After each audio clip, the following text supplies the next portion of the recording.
Canada, France, Britain തുടങ്ങി പ്രമുഖ പാശ്ചാത്യ രാജ്യങ്ങൾ പാലസ്തീൻ രാഷ്ട്രത്തെ അംഗീകരിക്കാൻ തയ്യാറെടുക്കുന്നുവെന്ന റിപ്പോർട്ടുകൾ പുറത്തുവരുന്നു.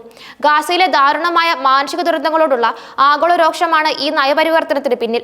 ഇസ്രായേൽ നയങ്ങളോട് എതിരായ എതിർപ്പുകളെയാണ് ഈ നീക്കം കണക്കാക്കുന്നത്. നിലവിൽ 145-ലധികം രാജ്യങ്ങൾ പാലസ്തീൻ രാഷ്ട്രത്തെ അംഗീകരിച്ചു കഴിഞ്ഞിട്ടുണ്ട്. എന്നാൽ കാനഡ, ഫ്രാൻസ്, ബ്രിട്ടൻ പോലുള്ള പശ്ചിമ ശക്തികളുടെ നീക്കം നിർണായകമാകുന്നു.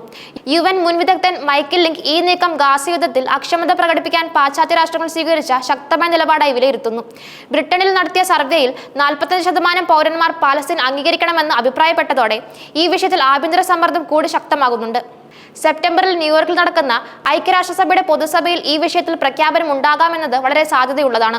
ഓരോ രാജ്യത്തിന്റെയും നിലപാട് വ്യത്യസ്തമായാലും അവയെല്ലാം പാലസ്തീൻ ജനതയോടുള്ള ഐക്യദാർഢ്യത്തിന്റെ ഭാഗമാണെന്നത് വ്യക്തമാകുന്നു. French president Emmanuel Macron Palestine അംഗീകാരം സംബന്ധിച്ച് സാന്ദർഭികമായി അനുകൂല നിലപാട് പ്രകടിപ്പിച്ചെങ്കിലും ഗാസയിൽ അടിയന്തര വെടിനിർത്തൽ, ബന്ദിമുക്തി, ഹമാസിന്റെ നീക്കങ്ങളെ നിയന്ത്രിക്കൽ തുടങ്ങിയ ചില വ്യവസ്ഥകൾ മുന്നോട്ട് വെച്ചിട്ടുണ്ട്.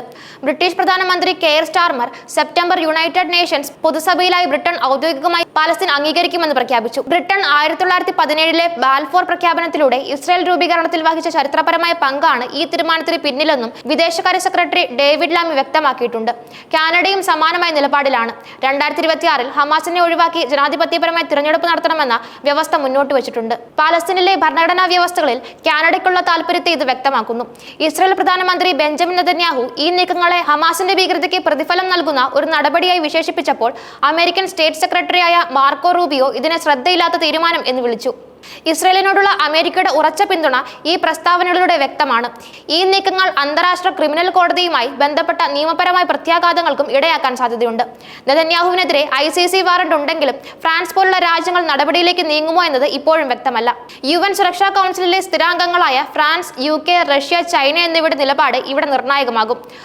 അംബാസഡർമാരെ നിയോഗിക്കുകയും ചെയ്യാനുള്ള സാധ്യതകളാണ് നിലവിൽ പരക്കെ ഉയരുന്നത്. പാശ്ചാത്യ ലോകത്തിൽ നിന്നുള്ള ഈ സമീപന മാറ്റം അറബ് രാജ്യങ്ങൾ ആവേശത്തോടെയാണ് സ്വീകരിച്ചത്. ജോർദാൻ, ഈജിപ്ത്, സൗദി അറേബ്യ തുടങ്ങിയവ ഈ നീക്കത്തെ ശക്തമായി പിന്തുണയ്ക്കുകയാണ്. പാശ്ചാത്യ പിന്തുണ ഇതിനു മുൻപ് ലഭിക്കാത്തതിനാൽ ഇത് നിരവധി രാഷ്ട്രീയ കാഴ്ചപ്പാടുകളെ സ്വാധീനിക്കാനിടയാകും. സ്പെയിൻ, അയർലൻഡ്, നോർവേ തുടങ്ങിയ രാജ്യങ്ങൾ അംഗീകാരം പ്രഖ്യാപിച്ചപ്പോൾ ജർമ്മനി പോലുള്ളവ ഇത് കൈവിടുകയാണ്. ഇസ്രായേലിനോടുള്ള സാമ്പത്തിക രാഷ്ട്രീയ ബന്ധം ഈ നിലപാടുകളെ ബാധിക്കുന്നതായി വിലയിരുത്തുന്നു. ഈ നീക്കങ്ങൾ ഭാവിയിൽ ഏറെക്കുറെ ഇസ്രായേൽ പാലസ്തീൻ പ്രശ്നം വീണ്ടും അന്തർദേശീയ തലത്തിൽ ചർച്ച ചെയ്യപ്പെടുന്നതിന് വഴിയൊരുക്കും. 2025 അവസാനത്തോടെ UN യഥാസ്ഥിതികതയിൽ പുതിയ തീരുമാനം ഉണ്ടാകുമെന്ന പ്രതീക്ഷ ഉയരുന്നുണ്ട്. പലസ്തീൻ ജനതയ്ക്ക് ജാതിമത ഭേദമില്ലാതെ ലഭിക്കേണ്ട ഭരണാവകാശത്തിനായുള്ള വഴിത്തിരിവായി ഈ നീക്കങ്ങൾ മാറുമെന്ന് നിരീക്ഷകരുടെ വിലയിരുത്തലാണ്. ഈ സാഹചര്യത്തിൽ മധ്യപൂർവേഷ്യൻ ഭൗമതലത്തിൽ തന്നെ രാഷ്ട്രീയ പുനഃസംഘടനയ്ക്കുള്ള സൂചനകളായി ഈ നീക്കങ്ങൾ വിലയിരുത്തപ്പെടുന്നു. പാശ്ചാത്യ രാജ്യങ്ങളുമായി ദീർഘകാലം സാന്ദ്രമായ സഹകരണം തുടരുന്ന ഇസ്രായേലിന് ഇതൊരു തീവ്ര നയതന്ത്രവ്യാഴം ആകുകയാണ്. പാലസ്തീൻ പ്രശ്നത്തിൽ അർത്ഥസത്യങ്ങൾ പുനരാവർത്തിച്ചിരുന്ന ജിയോ പൊളിറ്റിക്കൽ സമീപനം പുതിയ തെളിവുകളും ചിത്രങ്ങളുമൊപ്പം ആഗോളതലത്തിൽ പിന്തുണ നഷ്ടപ്പെടുന്ന സാഹചര്യം സൃഷ്ടിക്കുന്നു. ഇസ്രായേൽ പാലസ്തീൻ പ്രശ്നത്തിൽ നീണ്ടുനിൽക്കുന്ന ചർച്ചകൾക്കിടയിൽ ഈ പുതിയ നീക്കങ്ങൾ അന്താരാഷ്ട്ര നിയമങ്ങളിൽ വലിയ ചലനങ്ങൾ ഉണ്ടാക്കാൻ സാധ്യതയുണ്ട്. 1948-ലെ UN പ്രമേയം മുതൽ തുടങ്ങിയ എല്ലാ വർഷങ്ങളിലേക്കുമുള്ള ചരിത്രപരമായ വാഗ്ദാനങ്ങൾ പുതിയ പ്രാസംഗികത നേടുന്നതായും വിലയിരുത്താം. ഇത് രാഷ്ട്രീയ, മനുഷ്യാവകാശപരമായ പരിപാടികളെ കൂടുതൽ വ്യക്തതയോടെ ലോകത്തിന് മുന്നിലെത്തിച്ചേക്കും. UN മാനവാവകാശ council, Amnesty International, Human Rights Watch തുടങ്ങി നിരവധി സംഘടനകൾ ഗാസയിൽ നടക്കുന്ന കാര്യങ്ങൾക്കെതിരെ പ്രതികരിച്ചു കഴിഞ്ഞതും പുതിയ അംഗീകാര നീക്കങ്ങൾക്ക് താങ്ങായി തീർന്നു. ഈ നയപരിവർത്തനം പുതിയൊരു ധാരണയുടെ തുടക്കമാകുമെന്നും മതം, ദേശം, പ്രത്യക്ഷ ഭീകരത എന്നെല്ലാം അതീതമായി മനുഷ്യാവകാശം മാത്രമേ അന്തിമ മാനദണ്ഡമാകേണ്ടതെന്ന സന്ദേശം ലോകത്തിന് നൽകുമെന്നും വിദഗ്ധർ അഭിപ്രായപ്പെടുന്നു. അത്തരത്തിലുള്ള അംഗീകാരങ്ങൾ പലസ്തീൻ ജനതയുടെ ആത്മവിശ്വാസത്തെയും രാഷ്ട്രീയ സജീവതയും വർദ്ധിപ്പിച്ചേക്കും. അതേസമയം പുനർസംഘടിതമായ ഹമാസിനോ മറ്റു കർശന നിലപാടുള്ള ഗ്രൂപ്പുകളിലെ അതീവ ശക്തി നൽകുന്നതാകുമോ എന്ന ആശങ്കയും ചില രാജ്യങ്ങൾ ഉയർത്തുന്നുണ്ട്. പക്ഷേ ഭരണഘടന ആധികാരികത ഉറപ്പാക്കാൻ വേണ്ട നടപടികൾ ഉൾപ്പെടെയുള്ള അംഗീകാരങ്ങളുടെ വ്യവസ്ഥിതികൾ ഉത്തരവാദിത്വപൂർണമായ സമീപനത്തെ സൂചിപ്പിക്കുന്നു. രാജ്യാന്തര മാധ്യമങ്ങളും ഈ വിഷയത്തിൽ നിർണായക പങ്കുവഹിച്ചിട്ടുണ്ടെന്ന് പറഞ്ഞു തീരില്ല. ഗാസയിലെ യുദ്ധം, മരണം, കുഴിച്ചുമൂടലുകൾ, അഭയാർത്ഥികളുടെയും സ്ത്രീകളുടെയും ആഴമുള്ള ദുരിതം തുടങ്ങിയവ റിപ്പോർട്ട് ചെയ്യപ്പെട്ടതോടെ പൊതുജനങ്ങളിലേക്ക് ഈ വിഷയങ്ങൾ വ്യാപകമായി എത്തിയിട്ടുണ്ട്. സോഷ്യൽ മീഡിയ വഴിയുള്ള പ്രത്യക്ഷ ദൃശ്യങ്ങളും ഡോക്യുമെന്ററികളും ആഗോള മനസ്സിലാകലിനും വിവേചനത്തിനും വഴിയൊരുക്കി.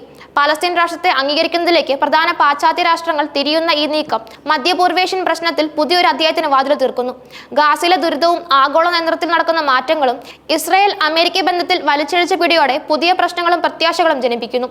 സെപ്റ്റംബറിൽ ഐക്യരാഷ്ട്രസഭയുടെ പൊതുസഭയിൽ ഉണ്ടാകാനിരിക്കുന്ന ഔദ്യോഗിക പ്രഖ്യാപനങ്ങൾ ഈ നയപരിവർത്തനത്തെ കൂടുതൽ ഉറച്ചതാക്കുമോ എന്നത് ലോകം ഉറ്റുനോക്കുകയാണ്.